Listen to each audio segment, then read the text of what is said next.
Maître Mohammed, paix et bénédiction d'Allah sur lui et son serviteur et messager, le meilleur de la création.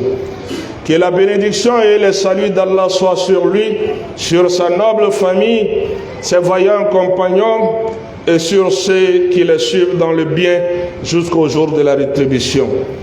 Ceci étant, très chers fidèles serviteurs d'Allah, je vous recommande ainsi qu'à moi-même la crainte pieuse d'Allah, le Très-Haut, le Tout-Puissant.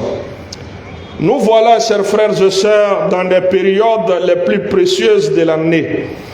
Les 10 premiers jours de Zulhijjah, 12e mois du calendrier lunaire. Et Allah subhanahu wa ta'ala a fait de telle sorte que les bonnes œuvres accomplies durant cette période lui soient plus aimées que celles accomplies, n'est-ce pas, à d'autres moments de l'année.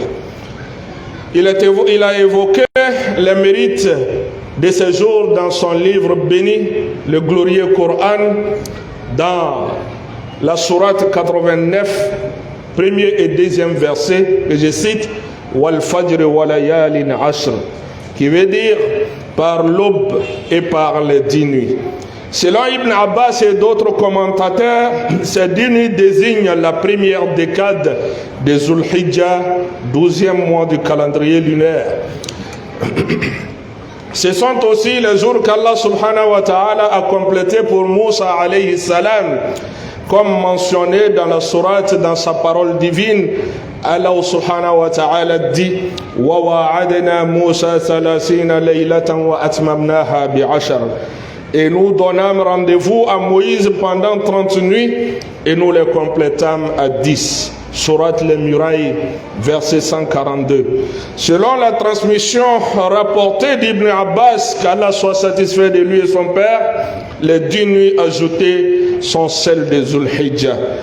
Et ce sont encore les jours désignés comme jours connus, Ayyam ma'lumat, dans le verset où Allah subhanahu wa ta'ala dit wa yazkuru smallahi fi ayyamin ma'lumatin ala ma razaqahum min bahimatil an'am, afin qu'il mentionne le nom d'Allah durant des jours bien déterminés, Ayyam ma'lumat, sur ce qu'il leur a attribué comme bétail. Sourate Pèlerinage, verset 28. Et cela, selon l'opinion de la majorité des commentateurs, fait référence aux 10 jours de Zulhijjah. Ces 10 jours, chers frères et sœurs, surpassent tous les autres jours de l'année en valeur et en opportunité de bien. C'est en ce sens que notre bien-aimé prophète Mohammed sallallahu alayhi wa sallam a dit, je cite, Ma min ayyamin, autant pour moi, al-amalu salih fihinna ahabbu ila Allahi min hadhihi al-ayyam. يعني العشر. قالوا يا رسول الله ولا الجهاد في سبيل الله؟ قال ولا الجهاد في سبيل الله إلا رجل خرج بنفسه وماله فلم يرجع من ذلك بشيء أو كما قال رواه البخاري. Qui veut dire, il n'y a pas de jour où les bonnes œuvres sont plus aimées d'Allah que durant ces 10 jours. Quand ses compagnons lui ont demandé, même pas le djihad dans le sentier d'Allah, ô messager d'Allah, il répondit, même pas le djihad, sauf pour un homme qui sort avec ses biens et sa personne, puis ne revient avec rien de tout cela. Fin de citation. Et Jabir, qu'Allah soit satisfait de lui, nous rapporte également du messager sallallahu alayhi wa sallam, ma min ayyamin afdal indallah min ayyami ashr zilhijjah. Il n'y a pas de jour meilleur auprès d'Allah que les 2 jours de Zulhijjah. Imaginez, chers frères et sœurs, la grandeur et la portée de ces jours. Pourquoi sont-ils précieux, chers frères et sœurs? Parce qu'en ces jours, nous pouvons rassembler en un temps très court les plus beaux actes d'adoration, comme le jeûne, la prière, la charité, l'invocation et pour certains le pèlerinage. C'est le moment parfait pour multiplier les bonnes œuvres et raviver nos liens avec Allah le Tout-Puissant. À celui donc qu'Allah subhanahu wa ta'ala a gratifié d'atteindre ces 10 jours, doit être reconnaissant en y intensifiant ses efforts dans les actes d'adoration et les bonnes œuvres selon ses capacités. Parmi les bonnes œuvres et les actes d'adoration qu'il convient, n'est-ce pas, de pratiquer intensément durant ces jours et de s'y adonner avec ferveur et empressement, on peut citer premièrement le jeûne, c'est-à-dire jeûner ces jours. Le jeûne des 9 premiers jours, surtout celui du jour de Arafat, le 9e jour, est fortement commandé. C'est un acte qui purifie et efface les péchés des 2 années précédentes et suivantes, comme l'a dit notre bien-aimé prophète Mohammed sallallahu alayhi wa sallam. Deuxièmement, c'est de lire le noble Coran. Faites l'effort de lire le Coran entièrement une fois ou plus, et même un peu chaque jour, car le Coran est une lumière, un guide pour nos vies. Troisièmement, c'est de multiplier les invocations. Doa, c'est le moment d'élever, n'est-ce pas, nos mains, nos cœurs vers Allah subhanahu wa ta'ala, de lui demander pardon pour nos fautes, nos péchés, de le louer, de le glorifier. L'imam Tirmizi rapporte que le messager sallallahu alayhi wa sallam a dit: la meilleure des invocations est celle du jour de Arafat. Et la meilleure parole que j'ai dite, ainsi que les prophètes avant moi, est la ilaha illallah wahdahu la sharika lah, lahul mulku wa lahul hamd wa huwa ala kulli shay'in qadir, qui veut dire il y a des divinités dignes d'adoration qu'Allah, seul sans associer, à lui la royauté, à lui la louange, et il est, n'est-ce pas, omnipotent. Hadith authentifié par Albani. Quatrièmement, c'est de multiplier les œuvres de charité. Il s'agit ici de donner aux pauvres, de s'investir dans toutes les formes de bienfaisance, de soutenir nos frères musulmans qui sont en détresse et, n'est-ce pas, soulager leur détresse, chers frères et sœurs, et leurs épreuves. C'est le moment, n'est-ce pas, de faire parler nos cœurs. Ceux qui ont la possibilité de s'offrir, n'est-ce pas, des bêtes pour, n'est-ce pas, le jour de la fête. Si nous avons, n'est-ce pas, la capacité de venir en aide à nos frères qui n'ont pas les moyens d'immoler en leur offrant des bêtes, ou du moins leur accordant quelque chose pour pouvoir passer, n'est-ce pas, ce jour de la fête dans la dignité absolue. Donc, car la dignité, la solidarité, la fraternité prennent, n'est-ce pas, un sens encore plus grand dans ces jours bénis. Cinquièmement, maintenir et renforcer nos prières. Il faut préserver les prières obligatoires en leur temps et les accomplir en groupe à la mosquée sans toutefois les négliger. En y ajoutant les prières surrogatoires, nawafil, telles que les sunan rawatib, les prières rattachées aux obligatoires, les prières de duha, milieu de matinée, la prière après les ablutions, la prière nocturne qiyam al-layl et la prière de witr. Sixièmement, chers frères et sœurs, c'est de multiplier les évocations d'Allah ad-dhikr à haute voix. Les évocations et les formules de glorification elles sont parmi les œuvres méritoires durant les 10 jours. Il y a l'effort dans la takbir. Takbirat, Allahu Akbar, la ilaha illallah, Allahu Akbar, walillahil hamd. Répétons cela jusqu'au jour de la fête, chers frères et sœurs. Faisons cela dans nos maisons, dans nos lieux de travail et dans nos véhicules également. Et il faut, n'est-ce pas, faire cela, car ce sont des paroles très simples sur la langue, mais immenses en récompense auprès d'Allah. Et concernant Wazkurullah fi ayyamim ma'adoudat, et mentionner Allah durant des jours comptés, ce sont les jours de Tashrik, c'est-à-dire 11e, 12e et 13e jour.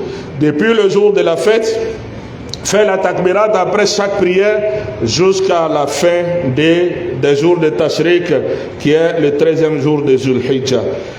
Et Ibn Omar nous rapporte du messager sallallahu alayhi wa sallam qui a dit: il n'y a pas de jour plus grand aux yeux d'Allah où les œuvres lui sont plus aimées que les 10 jours, que ces 10 jours. Multipliez donc, n'est-ce pas, en eux le tahlil, le takbir et le tahmid. Septième élément, chers frères et sœurs, c'est le repenti sincère.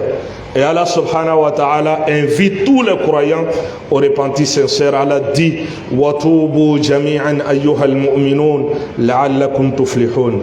Et revenez tous, repentez-vous tous, ô croyants, afin que vous récoltiez le succès. Pour que nous ayons le succès, il faut que nous revenions de plus belle à Allah subhanahu wa ta'ala, reconnaître nos torts, lui demander pardon et de revenir de plus belle à Allah subhanahu wa ta'ala, car le messager dit sallallahu alayhi wa sallam at-ta'ibu min adh-dhanbi kaman la dhanba lah wa at-tawbah yajubu ma qablaha. Celui qui se repent est comme celui qui n'a jamais péché. Et le repenti efface tout ce qui l'a précédé. Huitième élément, chers frères et sœurs, c'est de se rapprocher d'Allah en immolant une bête en sacrifice, al-Udhiya, les jours de l'Aïd durant les jours de Tashriq. Donc cela fait partie également des plus grands symboles du culte islamique, chers frères et sœurs. Durant ces 10 jours, ainsi, quiconque a les moyens doit s'empresser d'accomplir cette sunna. L'immolation est une sunna fortement recommandée, sunnat mu'akkada. Le prophète sallallahu alayhi wa sallam a sacrifié 2 béliers blancs à cornes courbées et, n'est-ce pas, Abu Huraira nous dit qu'il a vu poser son pied sur leur flanc et prononcer le nom d'Allah, les takbir et les sacrifier, n'est-ce pas, de sa propre main. Il n'a pas cessé d'accomplir, n'est-ce pas, ces sacrifices. Et il a été rapporté d'Abu Huraira que le messager sallam a mis en garde tous ceux qui ont les moyens, n'est-ce pas, et qui refusent de s'en acquitter. Il a dit, je cite, celui qui en a les moyens et ne sacrifie pas, qu'il ne s'approche de notre lieu de prière. En d'autres termes, cette personne est privée, n'est-ce pas, de la miséricorde. Il a également recommandé à celui qui a l'intention de faire le sacrifice, n'est-ce pas, et de s'abstenir, n'est-ce pas, de se raser ou de couper ses ongles. Mais si vous n'avez pas observé cela, cela n'entrave aucunement votre immolation.